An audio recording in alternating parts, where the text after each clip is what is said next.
சந்தனலேபிதலிங்கம். குங்குமத்தாலும் சந்தனத்தாலும் அலங்கரிக்கப்பட்ட லிங்கமே உன்னை வணங்குகிறேன். அதான் குங்கும சந்தன லேபித லிங்கம். பங்கஜகார சோபித லிங்கம்.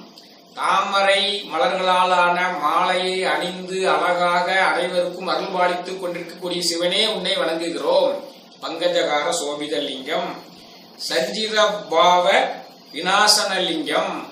நாம் இதுவரை எடுத்திருக்கக்கூடிய எல்லா பிறவிகளிலும் சேர்த்து நாம் வைத்திருக்கக்கூடிய மொத்த பாவமான சஞ்சித கர்மத்தையுமே நீக்கக்கூடிய வல்லமை உடையவனே ஆதி சிவனே உன்னை போற்றி வணங்குகிறோம். தத் பிரணமாமி சதாசிவலிங்கம். இத்தகைய அற்புத குணங்களையெல்லாம் உடைய எங்கும் நிறைந்திருக்கக்கூடிய சதாசிவனே உன்னை வணங்குகிறேன். குங்கும சந்தன லேபித லிங்கம் பங்கஜகார